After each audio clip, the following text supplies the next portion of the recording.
मैं ओमवीर सिंह आपका triple C family में स्वागत करते हैं और मैं फिर आपके बीच में आया हूं और आज आया हूं फिजिक्स का एक चैप्टर लेकर जो कि वेरी वेरी इंपॉर्टेंट है आपके बोर्ड एग्जाम के लिए।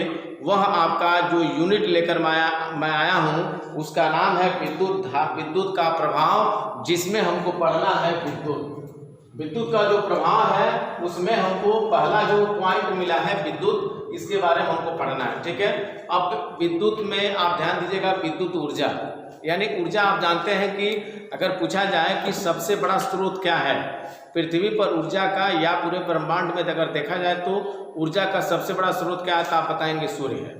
अगर सूर्य नहीं है तो इसका मतलब किसी भी ऊर्जा की हम लोग कामना नहीं कर सकते हैं। ठीक है, जैसे बात करें अगर हम कि अगर सूर्य न हो तो क्या होगा, तो पहला पॉइंट ये बनता है कि अगर सूर्य न हो तो क्या हो सकता है। जब सूर्य नहीं होगा तो सूर्य के प्रकाश में ही पेड़ पौधे अपना भोजन बनाते हैं। जब वो अपना भोजन नहीं बनाएंगे तो वो पौधे क्या हो जाएंगे, मर जाएंगे। जब पौधे मर जाएंगे तो हम उनसे क्या लेते हैं, ऑक्सीजन लेते हैं तथा हम उनसे भोजन प्राप्त करते हैं। यानी जब पौधे ही नहीं रहेंगे तो हम न तो उनसे ऑक्सीजन ले पाएंगे न ही उनसे हम भोजन प्राप्त कर पाएंगे। ठीक है, जिससे हम भी नहीं रहेंगे। तो ये मान के चलिए कि स्रोत यानी ऊर्जा का जो स्रोत जो अगर देखा जाए तो सबसे बड़ा सूर्य ही है। अगर सूर्य नहीं है तो किसी भी ऊर्जा की कल्पना हम नहीं कर सकते हैं। ठीक है, एक आप देख रहे होंगे ये प्रकाश ऊर्जा, जो प्रकाश ऊर्जा प्रकाश ऊर्जा जिसको हम सोलर सेल के नाम से भी जानते हैं, वो क्या करता है, वो भी सूर्य की किरणें जब उस पर जो वो प्लेट है उस पर पड़ती हैं तो वो विद्युत का उत्पादन करते हैं। साथ ही साथ देखेंगे जब मान लीजिए बहुत ज़्यादा गर्मी होती है और जब हाई टेम्परेचर हो जाता है तो जो जलवाष्प हैं यानी जो तालाब हैं या पोखरे हैं या नदी नाले या समुद्र हैं उनसे जो है जल वाष्प जो है बूंद वाष्पित होकर क्या होता है, आसमान में जाता है, जिससे बादल का निर्माण होता है और वो पानी वर्षा कराते हैं। और फिर उस पानी को हम क्या करते हैं, नदियों में बांध बना देते हैं और बांध बना के जब उन नदियों को उस पानी को जो है टरबाइन वाले चरखे पर उसको जब गिराया जाता है, ब्लेड पर गिराया जाता है तो टरबाइन की मशीन तेज़ी से घूमती है, जिसकी वजह से हम बिजली का उत्पादन करते हैं। ये देखिए, जैसे आप देखे होंगे कि वो ज्वार भाटा की बात करें तो ज्वार भाटा भी सूर्य के ही वजह से आता है। ये चंद्रमा और सूर्य के वजह से जो है ये ज्वार भाटा भी आता है। और यह मान के चलिए कि 12 घंटे में यानी एक दिन में 24 घंटे होते हैं, जिसमें फिक्स टाइम होता है 12 घंटे 26 मिनट पर लगभग जो है दिन में ज्वार भाटा या रात में ज्वार भाटा निश्चित आना है, इसको कोई रोक नहीं सकता। 12 यानी 24 घंटे में आप कह सकते हैं 2 बार ज्वार भाटा आता है। अब ज्वार भाटा क्या होता है, जैसे कि एक बार एक विद्यार्थी से बोर्ड परीक्षा में सबसे एक क्वेश्चन आया था कि ज्वार भाटा से आप क्या समझते हैं, तो उसने क्या किया, वो इसके पहले पढ़ा तो था नहीं कि ज्वार भाटा है क्या, तो वो कहा कि भाई उसके यहाँ ज्वार की रोटी बनती थी और भाटे का चोखा बनाया जाता था।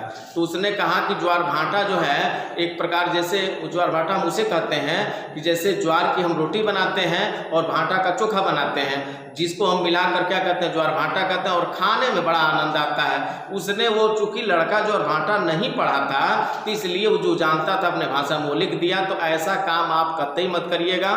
ज्वार भाटा है क्या का कहिएगा, पानी के चढ़ाव को ज्वार कहते हैं और पानी के उतराव को क्या कहते हैं, भाटा कहते हैं। जब जो है समुद्र से लहरें उठती हैं और किनारे तक जाती है तो उस चढ़ाव को हम क्या कहेंगे, ज्वार कहेंगे।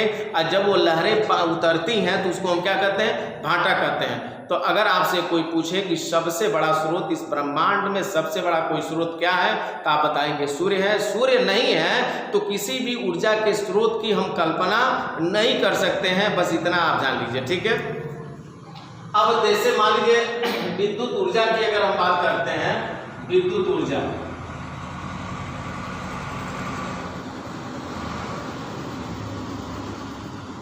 अब ध्यान दीजिएगा, ऊर्जा क्या है, आप कहते हैं किसी वस्तु में कार्य करने की अगर क्षमता है तो इसका मतलब उसके अंदर क्या है, ऊर्जा है। ऊर्जा की परिभाषा पढ़े हैं, किसी वस्तु में कार्य करने की क्षमता को हम क्या कहते हैं, ऊर्जा कहते हैं। अगर उस वस्तु में कार्य करने की क्षमता है तो इसका मतलब उसके अंदर ऊर्जा है। तो ऐसे ये विद्युत ऊर्जा क्या है, अगर किसी वस्तु में आवेश है और जब आवेश है किसी वस्तु के अंदर अगर आवेश का संग्रह है तो इसका मतलब उसके अंदर क्या है, ऊर्जा है। वो जब तक आवेश रहेंगे तब तक उसके अंदर ऊर्जा होगी, जो आवेश क्या हो जाएंगे, खत्म हो जाएंगे, उस यंत्र के अंदर की ऊर्जा क्या हो जाएगी, समाप्त हो जाएगी। यानी आवेश प्रवाह की दर को, आवेश जो प्रवाह होता है उसी को हम विद्युत धारा भी कहते हैं। जब जैसे आप कहेंगे ये क्या होता है, आप देखे होंगे कि बैटरी में, बैटरी को आप क्या करते हैं, चार्ज करते हैं, ठीक है, चार्ज करते हैं तो उसका मतलब क्या है, विद्युत के द्वारा उसको हम चार्ज करते हैं तो इसका मतलब उस बैटरी के अंदर आवेश का संग्रह होता है, आवेश को हम संग्रह करते हैं, इकट्ठा करते हैं। और जब उस आवेश का, जब उस बैटरी को किसी हम इलेक्ट्रिक यंत्र से जोड़ देते हैं तो उससे आवेश प्रवाहित होते हैं और धन सिरे से आवेश चलते हैं और ऋण सिरे से इलेक्ट्रॉन चलते हैं। ये इधर से आवेश चलेगा, इधर से इलेक्ट्रॉन चलेगा, दोनों की टक्कर होती है। जब टक्कर होती है तो क्या होता है, ऊर्जा का निर्माण होता है, यानी विद्युत धारा का प्रवाह होता है। और ये तब तक चलता है जब तक ये आवेश क्या हो, पूरी तरह से खत्म नहीं। जब जो ही आवेश खत्म होता है त्यों ही जो है आप कहते हैं कि बैटरी जो है क्या हो गई, डिस्चार्ज हो गई। आप कहते हैं कि पुनः इसको हमको क्या करना चाहिए, चार्जिंग में लगाना चाहिए, ठीक है। तो ये आवेश और इलेक्ट्रॉनों की गति पर निर्भर करता है, इधर से आवेश चलेंगे, इधर से इलेक्ट्रॉन चलेंगे, दोनों की टक्कर होती है जिसकी वजह से विद्युत धारा का निर्माण किया जाता है। अब विद्युत ऊर्जा भी आप जानते हैं, विद्युत ऊर्जा को प्राप्त करने के कई स्रोत हैं। आप जैसे मान लीजिए बैटरी भी आपका विद्युत ऊर्जा उसे हम लोग प्राप्त करते हैं। साथ ही साथ आप कह सकते हैं ये डायनमो आप देखे होंगे जो धनकुट्टी वगैरह में भी लोग लगा रहे हैं। धनकुट्टी जो राइस मिल है, जिसको आप राइस मिल बोलते हैं, राइस मिल में देखेंगे वहाँ जो है एक डायनमो जो है वो मशीन के जस्ट बगल में डायनमो लगा दिया जाता है और वो तेज़ी से नाचता है, वो विद्युत का उत्पादन करता है, जिसके वजह से वो अपना रात के समय में भी अपना कार्य सुचारू रूप से संपादित कर सकते हैं। लाइट रहे या न रहे, वो डायनमो का काम होता है विद्युत का उत्पादन करना। ये डायनमो पहले ट्रैक्टर में इस्तेमाल हो रहा था, लेकिन अब डायनमो की जगह ट्रैक्टर में अल्टरनेट लग गया है, अल्टरनेटिंग उसको बोलते हैं, वो आजकल चल रहा है। जिसकी वजह से वो करता क्या है कि वो बैटरी को बहुत तेज़ी से चार्ज करता है और जब चार्ज पूरा कर लेता है तो उसकी एक विशेषता होती है कि फिर अपने आप वह ऑटोमेटिक उसमें विद्युत धारा का प्रवाह नहीं होता, यानी आवेश का वो आप बैटरी को चार्ज नहीं करता। जबकि डायनमो की क्या विशेषता थी, डायनमो का काम यह था कि अगर बैटरी चार्ज हो गई तो उसको चार्ज में और चार्ज करता था, जिसके वजह से जो बैटरी 3-3, 4-4 साल चलनी चाहिए वो बैटरी 2 साल में ही खराब हो जाती थी। जैसे आप सिंपल में उदाहरण ले सकते हैं, जैसे आपको भूख लगा है और आपको भूख जो है, जब भूख लगा रहता है तो पहला कवर आप खाते हैं तो बड़ा अच्छा लगता है, लेकिन फिर आप जब दूसरा कवर खाते हैं तो आपकी भूख क्या होती है, थोड़ी सी, अब वो कवर जो है पहले के अपेक्षा नहीं उतना स्वादिष्ट लगता है। तीसरा खाते तो और कम लगता है, चौथा खाते तो और कम लगता है, और एक ऐसा समय आता है कि जब आपका पेट भर जाता है तो फिर आपकी इच्छा नहीं करती, उसके बाद आपको ठूस के खिलाया जाए तो आप खाएंगे, लेकिन उस समय क्या होगा, जबरदस्ती तो मान लीजिए खिला देंगे या आप जबरदस्ती खा लेंगे तो होगा कि आपका तबीयत खराब होगा और जिससे आप तमाम रोगों से ग्रसित हो सकते हैं। उसी तरह से जब डायनमो किसी बैटरी को चार्ज करती थी, उसमें आवेश का संग्रह करती थी, तो वो लगातार आवेश का संग्रह करती थी, जिसके वजह से वो बैटरी जो है चंद समय में ही क्या होता था, वो खराब कब हो जाता था। जबकि अल्टरनेट वाले में जो ये सिस्टम आया है वो उसमें यह विशेषता है कि जब बैटरी फुल चार्ज हो जाती है तो अपने आप वो क्या होती है, कट जाती है,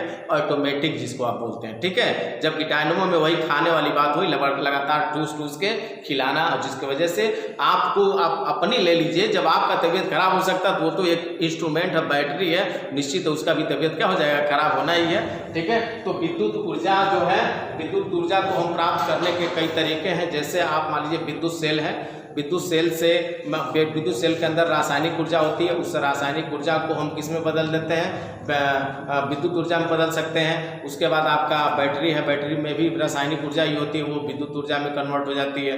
इसी प्रकार आपका जो डायनमो से, वो यांत्रिक डायनमो जो है किससे चलता है, यंत्र से चलता है, और यांत्रिक ऊर्जा किस में कन्वर्ट होती है, विद्युत ऊर्जा में कन्वर्ट होती है। तो इस तरह से ये विद्युत ऊर्जा के कुछ स्रोत होते हैं जिनसे हम इनको प्राप्त कर सकते हैं। फिर अगला आपका सोलर सेल होता है, सोलर सेल की सहायता से भी हम बैटरी में आवेश का संग्रह करते हैं, जिसकी वजह से हम विद्युत ऊर्जा को प्राप्त करते हैं, ठीक है। तो इस तरह से अब अगला जो आपका टॉपिक तो कहने मतलब अभी इसके पहले मैं बता रहा था कि विद्युत ऊर्जा जो है एक प्रकार की ऊर्जा का ही स्रोत होता है और इस विद्युत ऊर्जा का उपयोग हम तमाम दैनिक कार्यों में करते हैं, घरों में करते हैं, अस्पतालों में करते हैं, बड़े बड़े फैक्ट्रियों में करते हैं। इस तरह से वैद्युत ऊर्जा का इस्तेमाल हम तमाम जगह, यानी वैद्युत ऊर्जा ने एक तरह से कह सकते हैं कि मानव जीवन को आसान कर दिया है। हम टीवी पर बैठ कर जो है उस विद्युत ऊर्जा की सहायता से ही हम रेडियो, दूरदर्शन जो भी हम प्रोग्राम हम बैठे बैठे आसानी से देख सकते हैं। ठीक है, अब हम बात करते हैं विद्युत आवेश। यहाँ से आपका इंपॉर्टेंट चीज स्टार्ट होता है। विद्युत आवेश है क्या?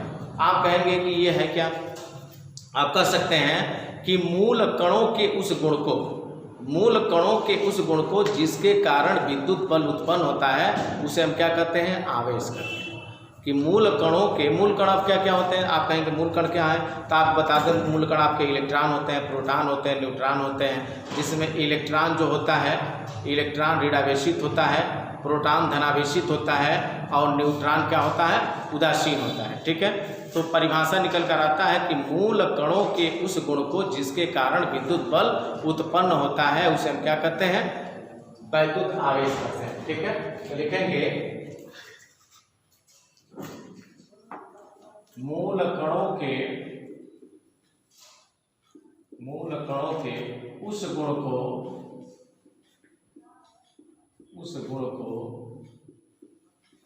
जिसके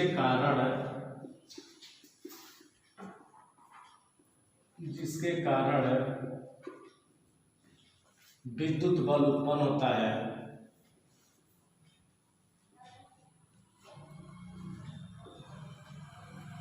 जिसके कारण विद्युत बल उत्पन्न होता है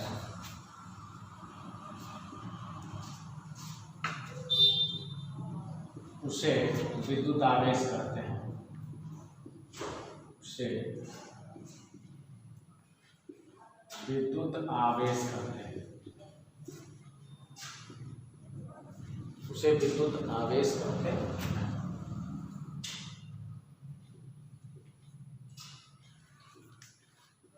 यानी मूल कणों के उस गुण को जिसके कारण विद्युत बल उत्पन्न होता है उसे विद्युत आवेश कहते हैं।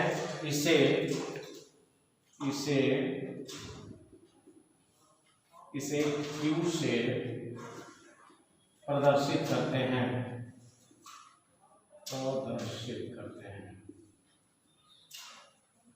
इसे Q से प्रदर्शित करते हैं। देखिएगा, मूल कणों के उस गुण को जिसके कारण विद्युत बल उत्पन्न होता है उसे विद्युत आवेश कहते हैं। विद्युत आवेश को हम Q से लिखते हैं। ठीक है, अब ये विद्युत आवेश क्या होते हैं कि विद्युत आवेश की परिभाषा हमने बता दिया कि मूल कणों के उस क्वालिटी को या उस विशेषता को जिसके कारण विद्युत बल क्या हो जाए? उत्पन्न हो जाए, उसी को हम क्या कहेंगे? विद्युत आवेश कहते हैं। विद्युत आवेश को हम Q से लिखते हैं। ठीक है, और आवेश का जो मात्रक होता है कूलाम होता है। क्या होता है? कूलाम। अभी इसको हम बताते हैं, या लिख सकते हैं कि सूत्र लिख सकते हैं विद्युत आवेश बराबर विद्युत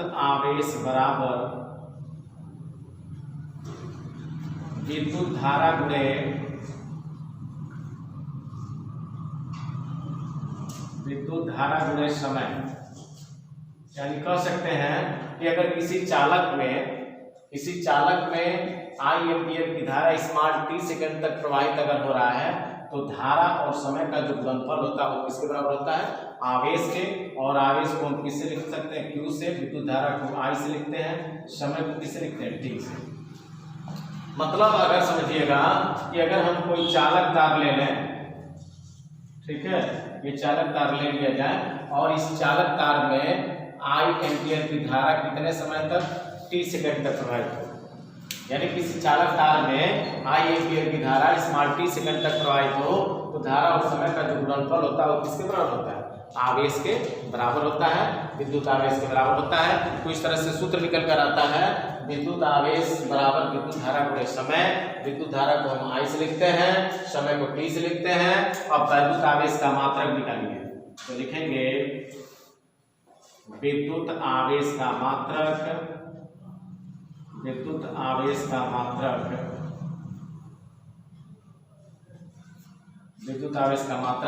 क्या होगा? धारा का मात्रक क्या होता है? विद्युत धारा का मात्रक होता है एम्पियर। क्या होता है? एम्पियर। विद्युत धारा का मात्रक एम्पियर गुणे टी माने समय, समय का मात्रक होता है सेकेंड। तो इस तरह से इन दोनों का जो गुणनफल होगा एम्पियर इंटू सेकेंड को हम क्या कहेंगे, कूलाम। एम्पियर इंटू सेकेंड को हम क्या कहते हैं, कूलाम कहते हैं। यानी अब इस तरह से विद्युत आवेश का कोई मात्रक पूछेगा तो आप क्या बताएंगे, कूलाम बताएंगे या एम्पियर इंटू सेकेंड बताएंगे। ठीक है, जैसे आप जानते हैं कि बल का मात्रक क्या होता है, न्यूटन होता है। तो बल यह बराबर क्या होता है, एम में होता है। आप कहते हैं एम माने द्रव्यमान, और द्रव्यमान का मात्रक हम क्या जानते हैं, किलोग्राम। आप त्वरण का मात्रक क्या होता है, मीटर प्रति सेकेंड स्क्वायर, यही हम जानते हैं। बताइए भाई, एम बराबर एम में होता है तो एम का मतलब द्रव्यमान है, द्रव्यमान का मात्रक किलोग्राम, ऐसा ही मात्रक, और त्वरण का मात्रक होता है मीटर प्रति सेकंड स्क्वायर। अब इनके गुणनफल को हम क्या कहेंगे, न्यूटन कहते हैं। इसी की जगह हम क्या लिख सकते हैं, न्यूटन। और इस तरह से आप कह देते हैं कि बल का मात्रक क्या होता है, न्यूटन होता है। जैसे अगर बल का मात्रक अगर निकाला जाए तो आप कहते हैं बल का मात्रक न्यूटन होता है। आप बल की परिभाषा बताते हैं कि बल वह बाह्य कारक अथवा धक्का होता है जो किसी वस्तु की विरामावस्था अथवा गति की अवस्था में परिवर्तन कर दे या करने की चेष्टा करे। ठीक है, तो बल का जो सूत्र निकल कर आता है न्यूटन के गतिशील द्वितीय नियम से, F बराबर m में होता है। और m का मतलब द्रव्यमान का मात्रक क्या होगा, किलोग्राम, और त्वरण का मात्रक मीटर प्रति सेकंड स्क्वायर, और किलोग्राम मीटर प्रति सेकंड स्क्वायर को न्यूटन, चूंकि इनके गुणनफल को ही न्यूटन को दिया जाता है। ठीक है, अब चूंकि इनका खोज किसने किया था, न्यूटन ने किया था। किसने कहा भाई मेरा नाम रहेगा यहाँ, कम लोग हमको भी याद करेंगे। इसी तरह से कार्य बराबर क्या होता है, W बराबर क्या होता है, F इंटू S। यानी कार्य की परिभाषा को बताया गया था, बल लगाकर किसी वस्तु को बल की दिशा में विस्थापित करने की क्रिया को हम क्या कहते हैं, कार्य कहते हैं। अगर हम इस बोर्ड पर ऐसे बल लगा रहे हैं और इसका विस्थापन नहीं हो रहा है, इसका मतलब हमने कोई कार्य नहीं किया। अगर हम इस पर बल लगाते और यह जो दीवार ढह जाता या बोर्ड आगे चला जाता तो इसका मतलब हम कार्य करते हैं। तो हम इस पर देखिए, हम बल लगा रहे हैं लेकिन हमारे द्वारा कोई कार्य नहीं होगा। तो बल लगाकर किसी वस्तु को बल की दिशा में विस्थापित करने की क्रिया को कार्य करते हैं। अब कार्य का कोई मात्रक पूछे तो क्या बताएंगे, आप कहेंगे कार्य का मात्रक बराबर बल का मात्रक। बल का मात्रक क्या होगा, न्यूटन। और ये दूरी, यस मतलब दूरी से है, और दूरी का मात्रक मीटर। और मीटर को हम क्या कहते हैं, जूल कहते हैं। क्या कहते हैं, जूल कहते हैं। इस तरह से जो है ये निकलता है। तो बल का मात्रक होता है एक्चुअली किलोग्राम मीटर प्रति सेकंड स्क्वायर, लेकिन इसका खोज न्यूटन ने किया था, इसलिए न्यूटन लिख दिया गया। इसी तरह से कार्य का मात्रक होता है न्यूटन मीटर, लेकिन इन दोनों के जगह मिलाकर क्या कर लिख दिया जाता है, जूल। तो उसी तरह से एम्पियर इंटू सेकेंड को हम एम्पियर इंटू सेकेंड के जगह क्या लिख देते हैं, कूलाम। ठीक है, कोई पूछे आवेश का मात्रक क्या होता है, आप बताएंगे कूलाम होता है। अब बात करते हैं आवेश के प्रकार। ये विद्युत आवेश दो प्रकार के होते हैं, यानी आवेश के प्रकार। आवेश के प्रकार अब लिखेंगे, आवेश दो प्रकार के होते हैं। आवेश दो प्रकार के होते हैं, या दो प्रकार के होते हैं। एक होता है धनावेश और दूसरा होता है ऋणावेश। धनावेश, दूसरा होता है ऋणावेश। एक धनावेश होता है, दूसरा क्या होता है, ऋणावेश। यानी आवेश दो प्रकार के होते हैं, एक धनावेश होता है, एक ऋणावेश होता है। अब देखिए, इलेक्ट्रॉन पर जो आवेश होते हैं,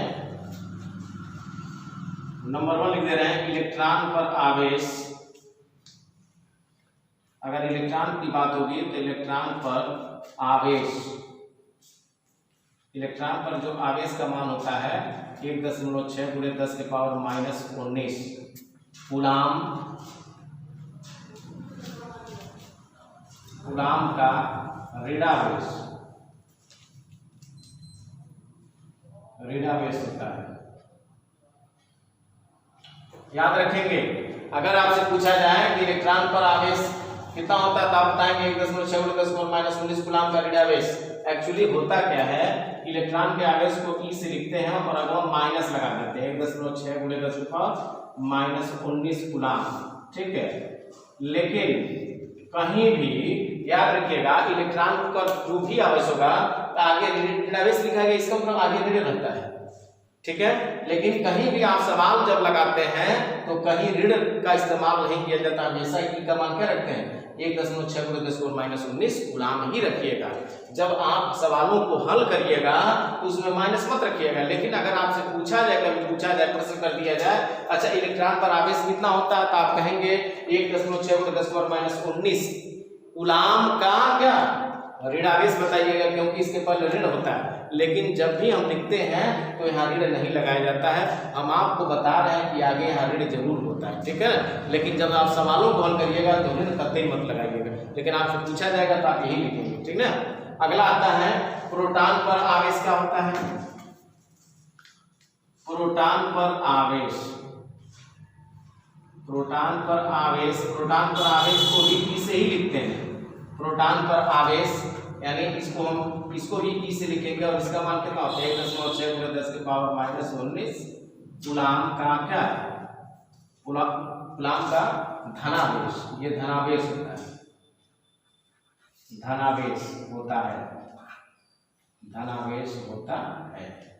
ये ध्यान दीजिएगा, आप जानते हैं नाभिक के अंदर कोई किसी तत्व का परमाणु है और उस परमाणु में क्या होता है, एक नाभिक होता है, एक सूक्ष्म केंद्रित स्थान होता है जिसे हम क्या कहते हैं नाभिक कहते हैं। इस नाभिक में क्या होते हैं प्रोटॉन होते हैं और क्या होते हैं न्यूट्रॉन होते हैं। इन्हीं दोनों के संयोग से इस नाभिक का निर्माण होता है। और नाभिक के बाहर जो वृत्ताकार कक्षाओं में क्या करते हैं इलेक्ट्रॉन जो है चक्कर लगाते रहते हैं ऐसे, ठीक है। तो आप बताइए इस प्रत्येक तत्व के परमाणु होते हैं और परमाणु जो होता है वो विद्युत उदासीन होता है।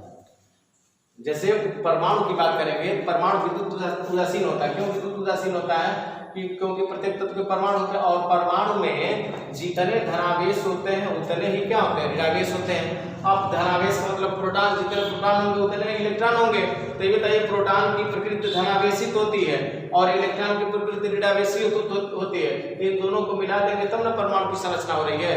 इसलिए परमाणु जो होता है वो विद्युत उदासीन कण होता है। कैसा होता है विद्युत उदासीन। कभी कभी प्रश्न कर दिया जाता है कि परमाणु की प्रकृति क्या होती है, तो आप बताएंगे परमाणु की जो प्रकृति होती है वो कैसी होती है विद्युत उदासीन होता है। क्यों विद्युत उदासीन होता है, क्योंकि परमाणु में एक सूक्ष्म केंद्रित स्थान होता है और जितने उसमें प्रोटॉन होंगे परमाणु के अंदर उतने ही इलेक्ट्रॉन होते हैं जो एक दूसरे को विरावेशित कर देते हैं। लेकिन अगर आपसे पूछा जाए कि नाभिक की प्रकृति कैसी होती है तो आप बताइए नाभिक में प्रोटॉन और न्यूट्रॉन है। न्यूट्रॉन ये आवेशहीन होता है जब ये धनावेशित होता है। तो अगर नाभिक की प्रकृति पूछा जाएगा तो आप धनावेशित बताएंगे। क्या बताएंगे धनावेशित। लेकिन जब परमाणु की प्रकृति बताया जब पूछा जाएगा कैसा बताएंगे उदासीन। क्यों, क्योंकि जितने परमाणु में जितने प्रोटॉन होते हैं उतने ही इलेक्ट्रॉन होते हैं जिनके कारण वो निरावेशित हो जाता है और वो उदासीन हो जाता है, ठीक है। और जब नाभिक की प्रकृति पूछा जाएगा तो कैसा बताएंगे आप धनावेशित बताएंगे।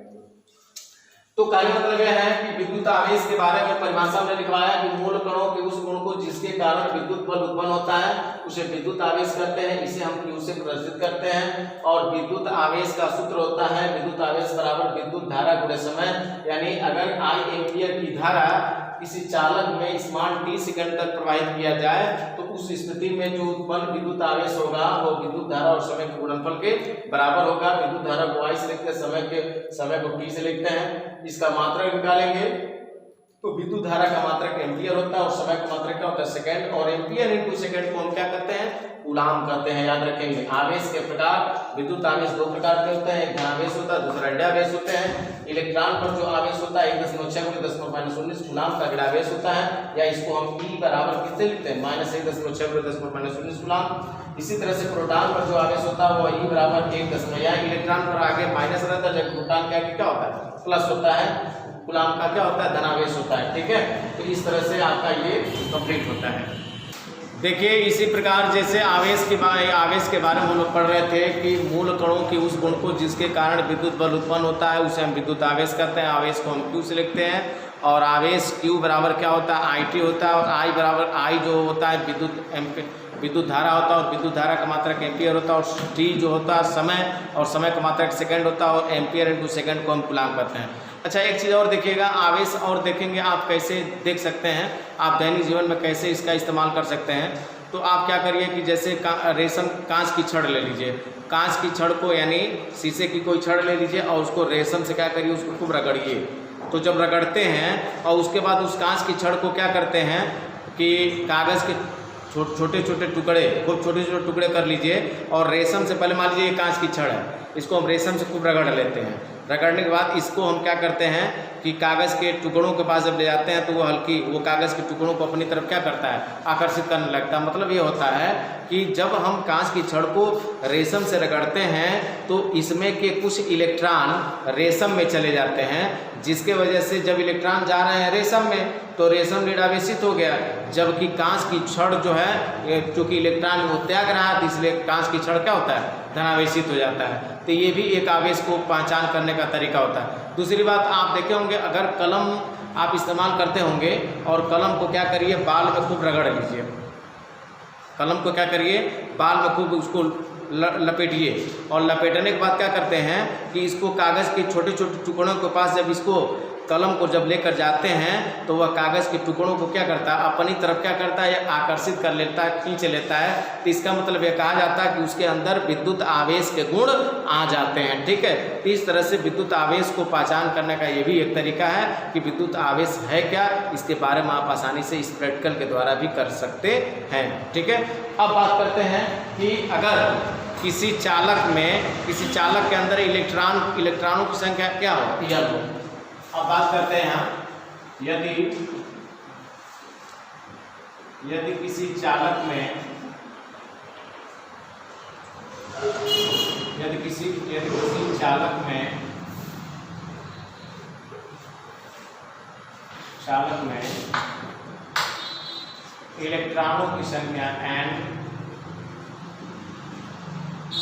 इलेक्ट्रॉनों की संख्या n तथा यदि किसी चालक में इलेक्ट्रॉनों की संख्या n तथा इलेक्ट्रॉन पर आवेश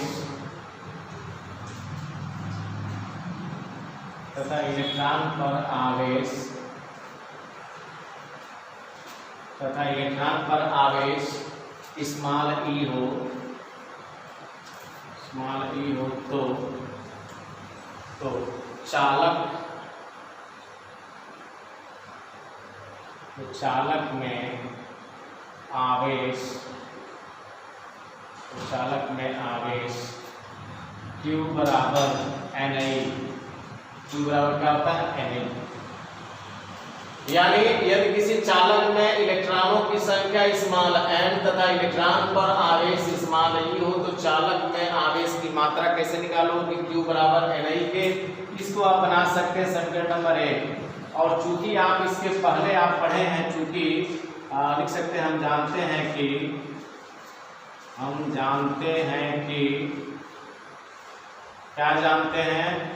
कि Q बराबर आवेश, हम अभी जस्ट इसके पहले में हम लिखे हैं कि आवेश Q बराबर किसके होता है, IT।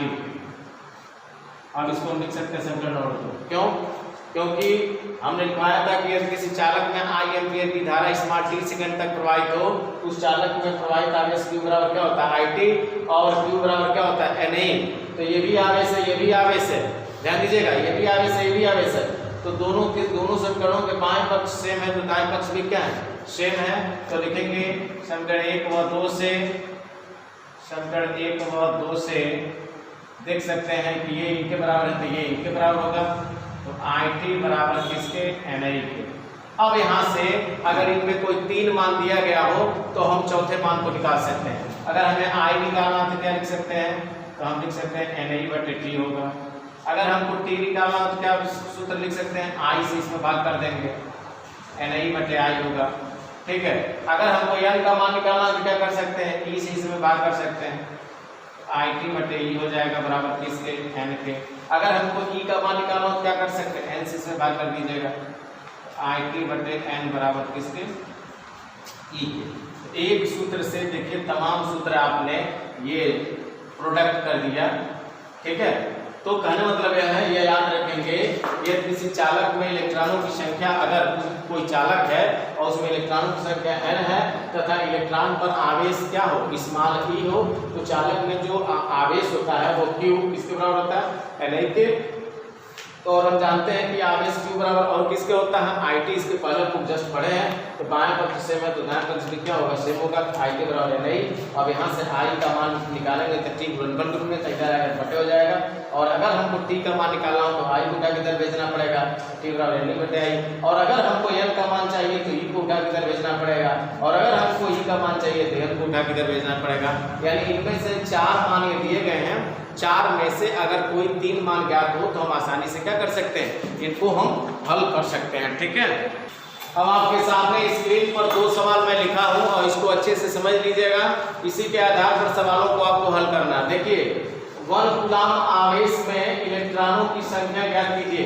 1 कूलम आवेश यानी आवेश यहाँ दिया गया 1 कूलम आवेश, तो आवेश को किससे लिखते हैं, तो आप कहेंगे Q से लिखते हैं। और Q का मान कितना दिया है, 1 कूलम। 1 कूलम ये आवेश दिया गया। ठीक है, इलेक्ट्रॉनों की संख्या को हमने आपको बताया था N से लिखते हैं। इलेक्ट्रॉनों की संख्या को हम किससे लिखेंगे, स्मॉल n से, और n बराबर आपको क्वेश्चन मार्क। और इलेक्ट्रॉन पर आवेश तो आपको पता है, इलेक्ट्रॉन पर आवेश को हम स्मॉल e से लिखते हैं। और एकदम ये रट जाइए, इलेक्ट्रॉन पर आवेश स्मॉल e बराबर कितना होता है, 1.6 गुणे 10 के पावर -19 कूलम।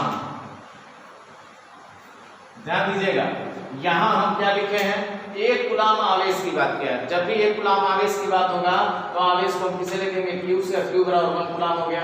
इलेक्ट्रॉनों की संख्या कोई पूछ रहा है, इलेक्ट्रॉनों की संख्या को n से लिखते हैं। और इलेक्ट्रॉन पर जो आवेश होता है ये तो आप जानते हैं 1.6 × 10 -19 कूलम। हमने बताया था इलेक्ट्रॉन पर जब आवेश होता है माइनस होता है, लेकिन हमने एक चीज और बताया था कि जब भी आप सवाल लगाइएगा तो आगे माइनस मत लगाइएगा। ठीक है, अब बात करते हैं सूत्र कोई पढ़े हैं का जिसमें Q हो, N हो, E हो, तो आप कहेंगे हम पढ़े हैं। Q बराबर किसके पढ़े हो, NI के। हमको N का मान चाहिए तो या N का मान निकालना है तो E को उठा के इधर कर दीजिए। तो Q बटे E बराबर किसके आप लिख सकते हैं, N के। Q का मान कितना है, 1 कूलम, बटे E का मान कितना था, 1.6 गुणे 10 के पावर -19 बराबर किसके, N के। अब ये क्या करो, दशमों खत्म करना, ऊपर नीचे 10 से गुणा कर दीजिए, क्योंकि दशमों का एक अंक है। ऊपर हो जाएगा 10 बटे कितना, 16, और ये ऊपर जाएगा तो क्या होगा, -19 था क्या होगा, +19, और बराबर किसके, n के। ठीक है, अब ये 10 के पावर -19 था, ऊपर गया तो +19 हो गया। या हम लिख सकते हैं n बराबर, ये 10 है तो 10 गुणे लिख सकते हैं, 10 गुणे क्या, 10 के पावर 18, अब बटे हो जाएगा 16। आप कहेंगे ये कैसे हो गया भाई, कहानी क्या भाई, बड़ा विचित्र मोड़ है, कहीं विचित्र मोड़ नहीं है। 10 तो था ही, 10 लिख दिए, और ये 19 था ना, तो 19 को हमने क्या लिखा, 10 गुणे 10 के पावर 18, क्योंकि 18 और एक यहाँ का तो मिल जाएगा, कितना हो जाएगा, 19 हो जाएगा। और इस तरह से करने से हमको गुणा कर लेंगे तो 10 धाम में कितना होगा, 100 गुणे 10 के पावर कितना होगा, 18, और 16 से भाग करिए, 16 × 5 80, 16 × 6 = 96, तो दशमलव हो जाएगा, 4 बचेगा, 16 × 2 = 32, 16 × 2 = 32 होगा, 16 फिर 8 बचेगा, 16 × 5 = 80 गुणे 10 के पावर 18। यानी इलेक्ट्रॉनों की संख्या कितनी होगी, 6.25 गुणे 10 के पावर 18। आप 16 से भाग करके नहीं आएगा। ठीक है, अब बात करते हैं, अगले सवाल की बात करते हैं। करा एक चालक पर समान अवस्था से 5 इलेक्ट्रॉन अधिक है। अब बताइए, समान अवस्था से 5 इलेक्ट्रॉन अधिक है, इलेक्ट्रॉन कब अधिक होते हैं, तो याद रखिएगा, जब कोई तत्व का परमाणु जब इलेक्ट्रॉन ग्रहण करता तभी उसके इलेक्ट्रॉन क्या होंगे, बढ़ेंगे। तो जब इलेक्ट्रॉनों की संख्या बढ़े तो समझ लीजिए वो ऋणावेशित होगा। उसकी प्रकृति कैसी होगी, ऋणावेशित। और जब इलेक्ट्रॉनों की संख्या में कमी हो तो समझ लेना वो क्या होगा, धनावेशित होगा। तो बात करते हैं, एक चालक पर समान अवस्था से 5 इलेक्ट्रॉन अधिक है। देखिए बढ़ रहा है, इसका मतलब बढ़ रहा है तो कहीं से ले रहा है। जब ले रहा है तो इसका मतलब इसकी प्रकृति कैसी होगी, ऋणावेशित होगी। जैसे कुछ लोग होते हैं, गांवों में देखे होंगे या शहरों में भी होते होंगे कि एकदम वो लगातार लोन लेते हैं या कर्ज लेते हैं। तो जब कर्ज लेंगे तो स्वाभाविक आपका आपका ऋण जो है बढ़ता जाएगा। उसी तरह से ये सामान्य अवस्था से 5 इलेक्ट्रॉन अधिक है, इसका मतलब 5 इलेक्ट्रॉन ये ग्रहण किया है। इसकी जो प्रकृति होगी, देखिए पूछा प्रकृति क्या होगी, तो आप बताइएगा प्रकृति कैसी है, ऋणावेशित। क्यों? क्योंकि सामान्य अवस्था से 5 इलेक्ट्रॉन अधिक हो गया। अगर ये कहता कि सामान्य अवस्था से 5 इलेक्ट्रॉन कम हो गए, इसका मतलब क्या, वो त्याग कर दिया। और जब कोई त्याग कौन करता है, जो धनावेशित होता है। ठीक है, तो अगर इसकी प्रकृति पूछा जाएगा तो आपको बताएंगे इसकी प्रकृति कैसी होगी, ऋणावेशित। अब इसकी 5 इलेक्ट्रॉन की बात है, तो इलेक्ट्रॉन की संख्या तो इसमें स्पष्ट दिया है। इलेक्ट्रॉन की संख्या को हम किससे लिखते हैं, n से, और n का मान कितना दिया, 5 इस चालक पर। और इलेक्ट्रॉन पर आवेश E का मान दिया है 9.6 × 10⁻⁻19 कूलाम दिया है। ठीक है, एक चालक पर समान अवस्था से 5 इलेक्ट्रॉन अधिक है, इस चालक पर आवेश की मात्रा, आवेश निकालना है। तो आवेश का सूत्र आप पढ़े हैं, आवेश को किससे लिखते हो, Q से लिखते हो। Q का मान निकालना है। बताइए है क्या कोई सूत्र ऐसा जिसमें Q हो, N हो, E हो? आप कहेंगे जस्ट अभी तो पहले हम लिखे हैं। Q बराबर किसके लिखेंगे, Ni। Q बराबर हो जाएगा Ni, और N का मान क्या था, कितने इलेक्ट्रॉन है, 5, और E का मान क्या था, 1.6 × 10⁻⁻19 कूलाम। 16 बचे 80, यानी 8.0 × 10⁻⁻19, और इस तरह से लिख सकते हैं 8 × 10⁻⁻19। और आवेश का मात्रा क्या होगा, तो आप कहेंगे कूलाम। और इसकी प्रकृति क्या होगी, तो समान अवस्था से 5 इलेक्ट्रॉन अधिक है, इसका मतलब 5 तो ग्रहण किए हैं, तो इसलिए इसकी प्रकृति जो होगी वो ऋणावेशित, कूलाम ऋणावेश, यही लिख देंगे ऋणावेश। अगर यही कहते हैं कि समान अवस्था से 5 इलेक्ट्रॉन कम है, तब इसकी प्रकृति क्या लिख देते, धनावेश लिखते। ठीक है, तो इस तरह से सवालों को आप हल करिएगा, कहीं आपको दिक्कत नहीं होगी, आप तमाम सवालों को हल कर सकते हैं।